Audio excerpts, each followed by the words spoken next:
Hi guys, this is Beam 530. Let's see what's inside the box. We have a remote, a power cable, then we have the projector here and a user manual.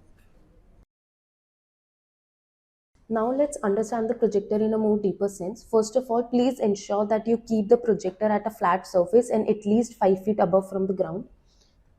At the back side of the projector, we have a few ports. First one is a USB port wherein you can attach your pen drives. Second one is an on and off switch. Then comes an audio aux port. And this is an HDMI port wherein you can connect the HDMI cable to screen your laptops.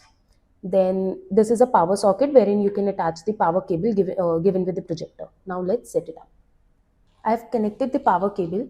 Now there are two ways that you can use to switch on the projector. First, either you can press this button present at the back side of the projector, or we can use the remote. There's a button at the top of the remote, this on and off button that you can use. But let's go with the first method. The moment you press this button present at the back side of the projector, the light will turn from red to blue.